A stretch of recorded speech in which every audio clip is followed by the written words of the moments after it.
하나님의 은혜와 평강이 성도 여러분과 함께하길 바랍니다. 오늘은 추수감사주일이며 또한 교회력은 왕이신 그리스도 주일이라고 해서 교회력의 마지막 주일입니다. 그래서 특별히 감사와 왕이신 예수 그리스도에 대해서 묵상해야 되는데, 주어진 본문 속에서 감사와 왕이신 예수 그리스도에 대한 내용을 바로 찾아내기는 어려운 본문으로 다가왔습니다. 왕과 추수감사 이런 단어만 듣는다면 보통 이런 날에 황금 들판이 굽어치는 그런 본문이나, 아니면 왕의 화려한 대관식이나, 아니면 오병이어처럼 풍성한 내용들이, 음식들이 풍성하였다, 이런 본문이 주어지면 더욱더 쉽게 감사의 내용들을, 그리고 위대한 왕에 대한 찬양들을 할 수 있었을 거라 생각됩니다. 그런데 오늘 성경 말씀은 우리를 참 낯선 곳으로 인도했습니다. 한 주 동안 묵상하는데 너무나 낯설었습니다. 풍성한 식탁이 있는 잔치집이 아니었습니다. 그렇다고 왕의 보좌가 있는 궁궐로도 가지 않았습니다. 첫 구절, 복음서의 첫 구절에 해골부터 나옵니다. 적막한 땅 골고다의 언덕으로 묵상을 시작하게 만듭니다. 그리고 우리가 바라봐야 할 왕은 황금 연류관 대신 가시관을 쓰고 화려한 옷 대신 발가벗겨진 채 십자가라는 처형 도구에 매달려 있습니다. 숨을 거치게 몰아쉬고 계십니다. 당혹스러운 장면으로 보였습니다. 세상은 우리에게 1년 동안 무엇을 거두었냐, 얼마나 성공했느냐를 이 감사절에 묻고 있는데, 오늘 성경은 가장 비참하게 죽어가고 있는 왕을 보여주고 있습니다. 도대체 한 교회력의 한 해를 마무리하는 이번 주에 이토록 고통스러운 십자가를 감사의 제목으로 본문이 주어진 이유는 무엇일까? 저는 계속 묵상해 봤습니다. 아마도 진정한 감사에 대한 출발점을, 감사에 대한 근원을 알려주는 본문이 아닌가 묵상해 보았습니다. 오늘 그 묵상의 내용을 나눠보려고 합니다. 왜냐하면 세상이 말하는 감사는 보통 조건입니다. 곡간이 차고, 몸이 건강하고, 자녀가 잘 될 때 나오는 감사라기보다는 그냥 반응에 가깝습니다. 그런 감사는 흉년이 들면 곧바로 원망으로 바뀌어버립니다. 아프면 원망이 되고요. 자녀가 잘못되면 원망으로 바뀝니다. 그러나 성경이 말하는 감사는 다릅니다. 그것은 환경을 뛰어넘는 해석의 차원이고요. 죽음 앞에서도 노래할 수 있는 담대한 감사입니다. 담대함입니다. 그래서 오늘 저와 여러분들이 이 십자가의 역설 앞에 담대한 감사를 찾아보기를 원하는 것입니다. 증명을 요구하는 세상의 소리 속에서 가장 어두운 곳에서 터져나온 가장 담대한 감사의 노래를 함께 배우길 원하는 것입니다. 그 내용을 한번 들어가 보겠습니다. 잠시 복음서의 본문을 상상하면서 2000년 전 골고다 언덕으로 한번 가보길 바랍니다. 십자가가 참혹한 처형의 도구라는 건 잘 알고 계실 것입니다. 하지만 그날 예수님께서 고통스러웠던 이유가 하나 더 있었을 것처럼 보입니다. 십자가의 처형도 육체적으로 아프지만 바로 십자가 아래서 들려오는 사람들의 소리, 그 날카로운 비수 같은 조롱도 무척 마음이 아팠을 것입니다. 누가복음은 아주 집요하게 세 부류의 사람들이 똑같은 말을 반복하는 것을 보여주고 있습니다.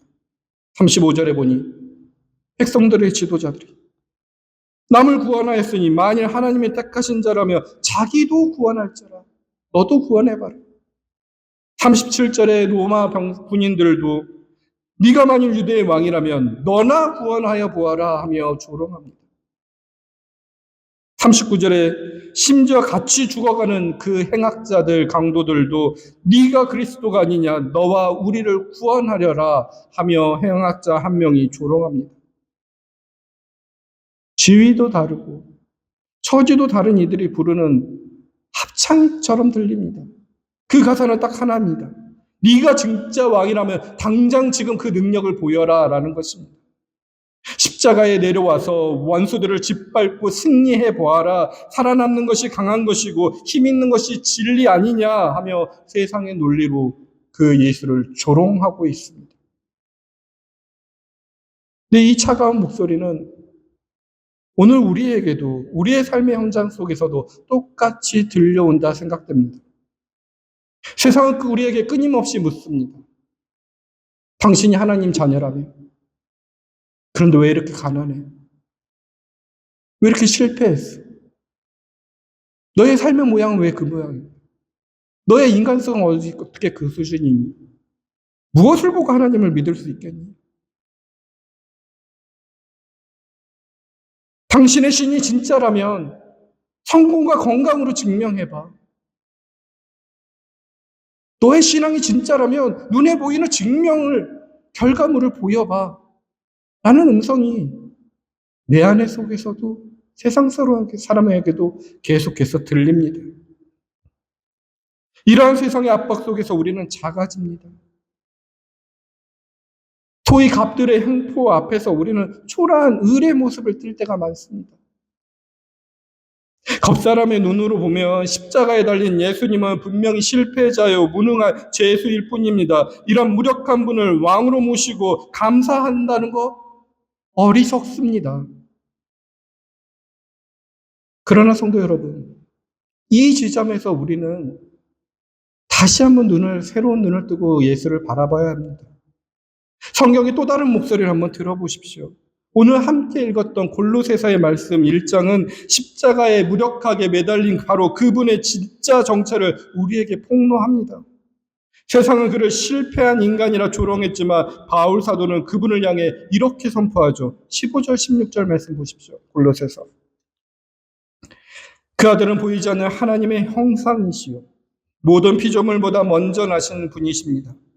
만물이 그분 안에서 창조되었습니다. 하늘에 있는 것들과 땅에 있는 것들, 보이는 것들과 보이지 않는 것들, 왕권이나 주권이나 권력이나 권세나 할 것 없이 모든 것이 그분으로 말미암아 창조되었고 그분을 위하여 창조되었습니다. 라고 표현합니다. 어떤 느낌으로 오게 되시나요? 지금 사람들이 침을 뱉고 조롱하는 저 피투성이 제수가 사실은 우주 만물을 지으신 창조주라는 것입니다. 여러분들이 골고다 언덕에서 그들과 같이 서 있을 때 이러한 예수님이 보였을까 상상해 보십시오. 지금 목에 박혀서 꼼짝 못하는 것처럼 보이는 저분이 사실은 만물보다 먼저 계시고 온 우주를 붙들고 계시는 분이라 우주의 통치자라는 것을 볼 수 있는 눈이 있으셨습니까? 근데 그분이 내려오지 않았습니다. 내려오지 않으니 결코 그렇게 보이지 않습니다. 끝까지 실패자로 보이죠.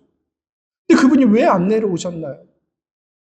나중에 많은 신앙인들이 고백한 것은 그분은 능력이 없어서 내려온 것이 아닙니다. 우주를 운영하시는 그 엄청난 권세를 자기를 구원하는 데 힘쓰지 않고 오늘 골로새서 1장 20절에 있는 것처럼 우리를 구원하여 하나님과 화해시키는 데 온 힘을 다 쏟아부으셨기 때문에 묵묵히 십자가에 달려 계셨던 것입니다. 만물을 만드신 손이 피조물의 목에 박혀 있습니다. 생명의 근원이신 분이 죽음을 받아들이고 계십니다. 이것이 무능력이 아닙니다. 이것은 세상이 감히 상상할 수도 없는 압도적인 사랑이며 가장 위대한 왕의 통치 방식이라는 것을 저는 고백하고 싶습니다. 사랑하는 성도 여러분, 오늘 추수감사주일에 맞은 우리의 감사가 어디에서 시작해야 될까요? 저는 묵상하지만 바로 이 부분에서 시작돼야 된다고 묵상이 됩니다. 세상이 요구한 것처럼 내가 얼마나 성공했느냐라는 증명에서 시작하면 우리는 실패할 수밖에 없습니다. 비교하면 우리는 늘 실패자일 수밖에 없습니다. 우리의 감사는 우주적인 왕이신 그분이 나를 위해 십자가에서 참으셨다는 이 놀라운 역사, 그 감추어진 왕의 영광을 발견하는 데서부터 시작하는 것이 아닐까요? 이 감사절에 한 주간을 보낼 여러분께서 이 말씀을 깊이 묵상하는 한 주가 되길 간절히 바랍니다. 다시 골고다 언덕의 그 장면으로 가보겠습니다. 모두가 내려오라고 아우성 치는 그 순간에 그 십자가의 처형의 한복판에 조롱하는 한복판 속에서 침묵을 깨고 전혀 다른 목소리를 내는 한 사람이 등장합니다. 바로 예수님의 십자가의 옆에 달린 한 강도, 두 번째 강도입니다. 그 사람 한번 주목해 보십시오. 그 사람의 겉모습만 보면 어떤 사람입니까? 이도 전형적인 실패의 인생입니다. 흉악한 죄를 지었을 것이고요. 그 흉악한 죄를 짓기까지 십자가에 처형당할까지 그의 삶의 모습은 뻔합니다. 범죄자의 그 모습 그대로였을 것입니다. 죽음을 앞둔 그냥 사형수입니다. 세상의 눈으로, 즉 겉사람의 시선으로 볼 때 그에게 1%의 희망도 없는 자입니다. 그런데 놀랍게도 육신의 눈이 감겨가는 그 죽음의 순간에 그의 영혼의 눈, 속사람의 눈이 번쩍 뜨이는 순간을 맞이한 것입니다. 그에게도 그런 순간이 왔다면 누구에게나 올 수 있다는 것을 한번 깊이 생각해 보십시오. 첫 번째 강도는 죽는 순간까지 겉사람으로 반응했습니다. 몸이 아프니 비명을 치지, 뜻대로 안 되니 욕을 하고 있었을 것입니다. 네가 그리스도면 우리를 여기서 빼내봐, 너와 나와 함께 구원해봐 하며 말했던 것은 본능이었을 것입니다. 우리도 힘들면 비명이 나오고 억울하며 원망도 나오고 욕도 나옵니다. 하지만 두 번째 강도는 달랐습니다. 그는 육체의 고통 속에서 하나님의 두려워하는 마음에 잠시 머물렀던 것 같습니다. 이 마음이 중요한 것 같습니다. 그러니 하나님을 두려워하는 마음 강도 속에서 그 강도를 타박합니다. 우리가 똑같이 죄를 지었으니 하나님이 두렵지 않냐고, 우리가 행한 일에 상당한 보응을 받는 것이 당연하다고 말합니다. 저는 아마도 영적인 성찰이 시작되었다 생각해 봅니다. 성찰에게는 분명히 양쪽 강도에게 다 주어졌는데 한 강도만 성찰을 시작한 것 같습니다. 남탓 세상탕 많은 인생이 비로소 하나님 앞에서 자기 자신을 정직하게 마주하기 시작했던 것 같습니다. 하지만 그 찰나가 그 복이 되었죠. 자신의 죄를 깨달은 이 죄의 강도는 바로 옆에 달린 예수님이 새롭게 보이기 시작합니다. 세상 사람들은 무능력한 과자 왕이라고 조롱합니다. 그렇지만 이 강도는 피투성이가 된 예수님에게서 세상이 줄 수 없는 나라를 봅니다. 이 시각이 어떤 시각인지 느껴지시나요? 그는 직감했습니다. 지금 이곳은 단순한 처형장이 아니라 거대한 영적 이동이 일어나는 현장이라는 것을 느꼈습니다. 아마도 골로새서 1장 13절은 이렇게 사건을 묘사하는 듯한 일이 일어난 것입니다. 1장 13절 보십시오. 그가 우리를 흑암의 권세에서 건져내사 그의 사랑하는 아들의 나라로 옮기셨으니 라고 기록되어 있습니다. 그 강도 평생을 흑암의 권세 아래에서 살았을 것입니다.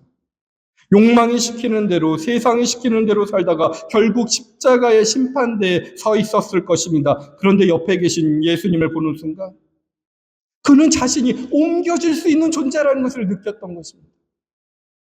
흑암의 권세에서 나올 수 있는 길을 발견한 것입니다. 비록 내 몸은 십자가에 매어 죽어가고 있지만 내 영혼이 나라는 존재가 이 어둠의 나라에서, 어둠의 권세에서 사랑하는 아들의 나라로, 빛의 나라로 이민 갈 수 있음을 믿게 된 것입니다. 그래서 그는 입을 열어 인류 역사상 가장 담대한 기도를 합니다. 42절에 보니 예수여 당신의 나라에 임하실 때 나를 기억하소서라고 고백합니다. 한번 상상해 보십시오. 내가 그 위치에 있을 때 그런 기도를 할 수 있을 것인지. 저 살려주십시오. 십자가에서 내려가게 하여 주세요. 라는 비굴한 간절한 욕망의 소리를 내뱉은 것이 아닙니다. 구걸을 한 것이 아닙니다. 새로운 시각을 가지고 성찰 이후에 자신이 그 새로운 존재가 될 수 있다는 믿음 가운데 속에 예수님이 다시 보인 것입니다. 그 비참한 예수님의 모습에 그 이면에 뒤에 있는 그 예수님의 모습, 주님이 당신이 만물의 으뜸이십니다. 당신이 흑암에서 빛으로 사랑에서 생명으로 우리를 옮기시는 왕이십니다. 세상이 다 당신을 버려도 나는 당신의 나라를 믿습니다. 나를 그의 나라로 데려가 주십시오라고 외치는 고백이지 않을까요? 이것이 담대한 신앙의 고백이라 묵상이 됩니다. 눈에 보이는 현실은 죽음뿐입니다. 사라져가고 있습니다. 아무런 희망이 보이지 않는 현실이지만 믿음의 눈으로 보이지 않는 영원을 붙잡고 있는 중입니다. 사랑하는 성도 여러분, 오늘 추수감사주일에 맞은 우리에게 필요한 믿음이 바로 이것이라 저는 묵상됩니다. 통장에 잔고가 가득할 때 하나님 감사합니다 하는 것은 누구나 할 수 있습니다. 그러나 십자와 같은 현실에서도 하나님, 내 현실은 흑암 같지만 나는 이미 사랑하는 아들의 나라로 옮겨진 자입니다. 고백할 수 있고 이 고난을 포함하여 모든 것에 주님의 통치가 있음을 믿습니다. 라고 고백하며 그러한 주님, 주님께서 저를 기억해 주십시오. 라고 고백하는 것. 이 담대한 믿음. 이것이 세상이 감당치 못할 담대한 믿음입니다. 이 담대함. 이번 한 주 깊이 묵상해 보십시오. 이것이 상황에 질질 끌려다니지 않고 상황을 밟고 올라서는 속사람의 감사인 것입니다. 오늘 저와 여러분에게 이 강도의 눈이 열리기를 주님의 이름으로 축복합니다. 이러한 고백에, 담대한 고백에 나를 기억하소서라는 말이 떨어지자 예수님은 십자가의 고통 중에도 그를 향해 고개를 돌리시고 엄청난 선언을 하십니다. 43절입니다. 예수께서 그에게 말씀하셨다. 내가 진정으로 내게 말한다. 너는 오늘 나와 함께 낙원에 있을 것이다. 아멘. 이것은 단순한 위로의 말이 아닙니다. 우리는 죽어가거나 아픈 사람들에게 이런 단순한 위로를 할 수 있는데요. 그런 뜻으로 전하는 말이 절대 아닙니다. 깊이 묵상해 보십시오. 강도는 먼 훗날 미래를 기대했습니다. 그러나 왕이신 예수님은 오늘 현재를 주고 계십니다. 이 선언은 골로새서 1장 20절의 말씀이 선언되는 듯 묵상이 됩니다. 1장 20절 한번 보십시오. 그분의 십자가의 피로 평화를 이루셔서 그분으로 말미암아 만물을 곧 땅에 있는 것들이나 하늘에 있는 것들이나 다 자기와 기꺼이 화해시키셨습니다. 아멘. 이 말씀을 기억하며 예수님이 말했던 낙원을 상상해 보십시오. 낙원에 있을 것이다. 예수님은 표현하셨죠. 도대체 이 낙원이 무엇일까요? 지금 예수님이 말하고 있는 이 순간의 낙원은 지금 어떠한 모습인가요? 환경은 여전히 예수님은 십자가의 위입니다. 생지옥입니다. 둘 다 생지옥에 있습니다. 그러나 예수님의 말씀이 떨어지는 순간 그곳은 더 이상 처형장이 아니었을 것이라 강도는 영적으로 상상하지 않았을까요? 예수님은 흘러가는 시간 속에 갇혀 죽어가는 그 강도에게 죽음조차 건들 수 없는 하나님의 영원한 시간을 덧입혀 주셨습니다. 더 중요한 것은 평생 세상과 불화하고 하나님과 단절되었던 이 강도가 죽음의 권세에 묻혀 살았던 쇠사슬에 묶여 살았던 이 강도가 십자가의 피를 통해 왕이신 주님과 완전한 화해를 이루고 있는 장면이 아니었을까요? 그것이 낙원인 것입니다. 장소적인 지칭이 아닙니다. 낙원은 장소가 아니라 왕이신 주님과 화해하여 그분과 온전히 하나 된 상태를 표현한 것이 아닐까요? 비록 몸은 십자가에 매달려 있어도 만물의 으뜸이신 분이 그를 붙드시고 그의 왕의 품 안에 거하는 그 순간 그 십자가 위는 세상이 침범할 수 없는 거룩한 성소가 되었을 것을 상상해 봅니다. 여러분도 영적으로 그 장면을 한번 상상해 보십시오. 근데 사랑하는 성도 여러분, 이 놀라운 화해와 연합은 2000년 전에 강도만의 이야기가 아닙니다. 예수님은 오늘 추수감사주일을 맞은 우리에게도 이 신비를 눈으로 보고 입으로 맛보라고 보이는 식탁을 차려주시고 우리의 성찬으로 이번 주도 초대하고 계시는 것입니다. 아니, 매주 초대하고 있죠. 아니요, 돌이켜보면 매일매일 다시 한 번씩 우리를 초대하고 계십니다. 예수님께서 잡히던 날 밤에 분명히 말씀하십니다. 이것을 행하여 나를 기억하라고. 기념하라 표현합니다. 강도가 나를 기억하소서라고 외쳤을 때 오늘의 낙원이 임했던 것처럼 오늘 우리가 이 떡과 잔을 받으며 주님이 기억할 때 십자가의 피로 이루신 평화가 내 안에 들어올 것이라 저는 확실히 믿습니다. 이 믿음으로 성찬에 한번 임해 보십시오. 이 성찬은 흑암의 권세에 살고 있던 아들이 하나님의 나라로 옮겨진 백성들이 누리는 왕의 식탁이며 십자가에 의해서 부르는 가장 담대한 감사의 축제가 될 거라 묵상이 됩니다. 잠시 후 우리는 이 떡과 잔을 받을 것입니다. 이 작은 떡 조각이 내 입에 들어올 때 믿음으로 고백해 보십시오. 주님, 내 현실은 여전히 고단하고 아픕니다. 세상들은 자꾸만 저를 비교하며 평가합니다. 그러나 주님이 내 안에 오시는 이 순간 나는 주님과 화해하겠습니다. 주님과 함께하는 오늘 이곳이 나의 낙원이 될 줄 믿습니다. 말씀을 마무리하겠습니다. 오늘 우리는 십자가 위에서 드리는 가장 담대한 감사를 보았습니다. 세상은 능력을 증명하라고 조롱하지만 우리는 십자가의 예수님에게서 우주를 다스리는 왕의 영광을 보았습니다. 그리고 성찬을 통해 그 왕의 생명을 우리의 몸에도 모실 것입니다. 이제 우리도 2000년 전의 강도처럼 십자가의 같은 현실 속에서도 낙원을 품고 사는 사람들이라 고백할 수 있어야 합니다. 이 신비로운 연합, 이 놀라운 신분을 가진 여러분이 이제 이 세상으로 파송됩니다. 그러니 이 세상에서 여러분들 담대하십시오. 담대함에 감사함을 드리십시오. 세상은 내일 또다시 여러분에게 증명을 요구할 것입니다. 돈을 보여봐, 성공을 보여봐, 소위 갑들의 행포 앞에서 우리는 초라한 을이 될 수도 있습니다. 그러나 주눅들지 마십시오.